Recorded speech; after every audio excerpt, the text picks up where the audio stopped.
Back to the daily grind, and shout out to the full-time patrons.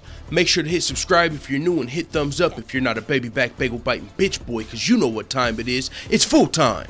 MMA. Let's fucking go! I got some good news and I got some bad news, full-time family, and we're gonna start off with the good news this time because after the bad news, we got some more good news. So, Daniel Cormier versus Derrick Lewis is set for UFC 230 in New York, and I knew the UFC was not gonna let us down, man. Actually, the UFC was about to let us the fuck down. The UFC was actually about to let us down. If you guys recall, Serge Eubanks versus Valentina Shevchenko was set for the headliner of Madison Square Garden. The MMA world was in a frenzy for a little while, like, what the fuck is going on? The only reason we weren't fucking hitting the streets and flipping over cars and rioting as MMA fans is because we still had Nate Diaz and Dustin Poirier on the card. And so, you know, you kind of like, okay, we still get to see the fight we want. And I actually pointed out that's better for you, right? Because now you get to watch the fight you really want one fight early. You get to see Diaz versus Poirier, and if you're tired or if you gotta fucking go, you can beat the traffic if you don't want to watch Shevchenko versus Eubanks. So it was a win-win in reality. But yeah, it would have been nice if Diaz versus Poirier was a 5-round fight in the main event. So poo-poo on that. But with that being said, we have a new main event, which means Eubanks versus Shevchenko is no longer the main event. So you might ask, well, what happens with Eubanks versus Shevchenko? It's canceled, motherfucker. And by the way, who cares what happens to Eubanks versus Shevchenko, right? No one really was dying for that fight. As far as how much sense that fight made, it was really low. You know what I'm saying? Like, there were other girls, there was other, like, we would rather, as little as interim title fights mean, I would have rather saw an interim title fight in any fucking division than canceling Valentina Shevchenko versus Joanna just to plug in fucking Serge Eubanks and on a Madison Square Garden card where we were all already expecting an amazing night of fights. So it was like we were playing Wheel of Fortune and we had the final puzzle figured out and we fucking just spun big money, and we hit the fucking bankrupt. When we hit Shevchenko versus Eubanks, but now we got another shot because the dumb motherfuckers playing with us couldn't figure it out. So they came back around to our turn and we got a new co-main event, full-time family. We came back from the bankrupt, but with all that being said, I know there's a lot of questions. There's a whole lot of questions. Daniel Cormier, Derrick Lewis, heavyweight title fight. Okay, I thought Daniel Cormier wasn't going to be able to fight in time. I thought the date didn't work. Derrick Lewis, I thought he just fought last weekend. This fucking weekend. McGregor versus Khabib. Derrick Lewis just knocked out Alexander Volkov in the 3rd round. He took some damage in that fight. What about a medical suspension? Oh, by the way, medical suspensions came out. Motherfucking Derrick Lewis had a 30-day suspension, I believe. And this card is in under 30 days. But we have seen the UFC or the athletic commissions in the past kind of ignore this before, and the time that comes up to me, and I don't think it was the UFC, I think it was the Athletic Commission, was when Michael Bisping fought George St. Pierre. He got knocked down and submitted in that fight, and then just 3 weeks later, he turned around to fight Kelvin Gastelum, right? Not a wise decision, especially seeing how the result played out, but either way, I believe that was only allowed because they were like going to fucking Shanghai, so like the Shanghai Commission didn't give a fuck. This is going to be happening in New York. It'll be interesting to see if the New York Athletic Commission allows Derrick Lewis to fight here. But honestly, we got to cross our fingers and fucking hope so. I really hope so.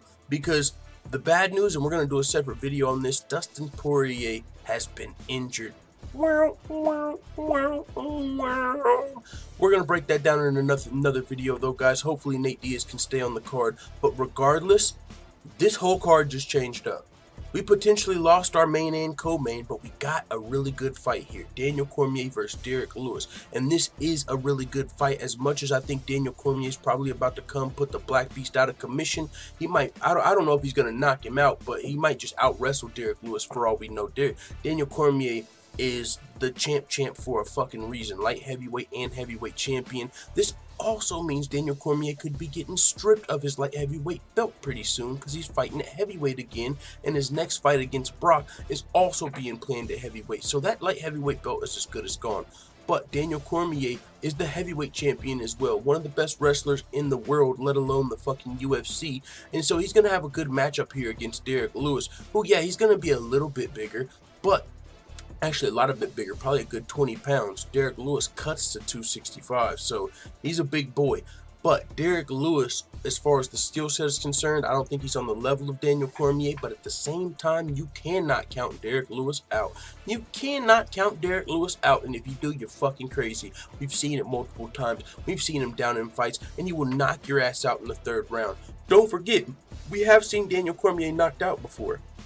Daniel Cormier's going to have to be careful later in the fight, but with that being said, he still has a good chance of winning this fight, in my opinion, but because also Derrick Lewis is a little banged up, right? He just fought Alexander Volkov last weekend, and oh, by the way, his fucking Instagram grew by like 500,000 followers. The UFC is probably like, holy shit, let's capitalize off of this shit, because Stipe Miocic, and I'll cover this in another separate video, and we'll cover it all on the show tomorrow, but Stipe Miocic is a guy that he's sticking his neck out a little bit like, yo, what the fuck, I'm trying to fight for the title, don't give it to Derrick. Why the fuck would you give it to Derrick Lewis? And there's some thoughts on that too, full-time family. Why is Daniel Cormier willing to take this short notice fight with Derrick Lewis? Motherfucker, we been needing a headliner from Madison Square Garden. I would have took Daniel Cormier versus a motherfucking champion from another organization like a Cyborg type fight, right? Just bring somebody in for Daniel Cormier to beat the fuck up over canceling Joanna Shevchenko so we can get Sarge. You had to cancel 2 fights to put this fucking shitty main event, Shevchenko versus Eubanks, together. Just put fucking DC on the card. Any light heavyweight. Shogun just lost? Oh, fucking well. Oh, if Daniel Cormier could fight on this card, put Latifi Anderson. Put him on here. Let's get the double champ. So, I'm glad Daniel Cormier is on this card, man, but I will say this. Daniel Cormier may be, and this might not be a popular opinion, I'm a big Daniel Cormier fan. It seems like he's taking the safe route to this Brock Lesnar fight. He's not too interested in fighting Gustafsson. He wasn't jumping to save head Madison Square Garden. If you're healthy enough to fight at Madison Square Garden, you gotta just fight Gustafsson, bro. Just fight him. Gus wants to fight. What do you mean? So he didn't. Not only did he not want to fight Gus, also Stipe Miocic, he wants this fight, and we're going with Derrick Lewis. I'm just saying this is the safest route for Daniel Cormier. And we do have to point out, he wasn't fighting nobody else. So he must like what he sees in this matchup with Derrick Lewis. And also on top of that, yo, this is a little bit of a big fight now for DC.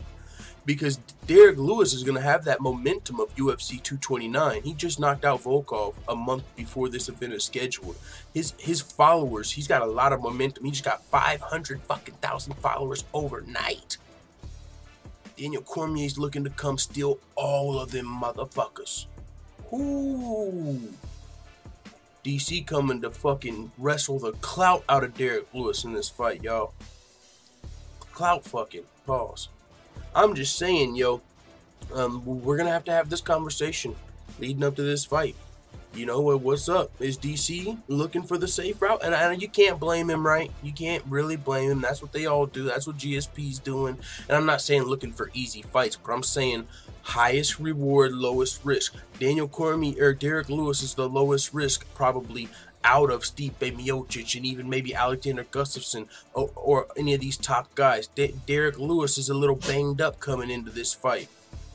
So this is it's a high reward. You're headlining Madison Square Garden. On top of that, I mean, you're beating a guy who's got a lot of momentum. So I see where Daniel Cormier is coming from taking this fight. And also another thing about the fucking medical suspension on Derrick Lewis, the UFC had to do what they had to do. Now, they probably should have put Stipe in here instead of DC if he was available, but you have to get DC to agree to the fight. I'm sure the UFC would love for Stipe versus DC2 to happen at Madison Square Garden. DC's got to agree to the fight. DC might say yes to Derrick Lewis, and he might not be so willing to fight Stipe on short notice. On short notice. If I'm going to rematch Stipe, I want a full camp. Oh, Derrick Lewis? Shit, Volkov was close to, Volkov was close to the finish. There was a point he had Derrick Lewis rocked. Lewis just came back and knocked him out, but he's banged up. So, man, either way, this is going to be a good main event. When I first heard this news, I think I got to change this. I was a little like, what the fuck's going on? This is crazy. It doesn't make sense. But I wasn't thinking we should be fucking happy. It doesn't matter how we got here. If we've got a main event of Lewis versus Cormier over Shevchenko versus Eubanks, you got to be happy, because not only, and I love Valentina Shevchenko, but I'm just saying, we had to lose Shevchenko versus Joanna for that fucking fight. Now that's back on. So with that being said, we're going to cover all of that, man. This is all crazy. It happened while I was at work today, so I might be a little late, guys. But I apologize. It's back to the grind. And then tomorrow we're going to, of course, do a daily show that we do every weekday and cover this. So make sure you tune in at 1 p.m. Eastern, and we'll be live. Let the full-time family know what you think in the comments. Bye, Felicia.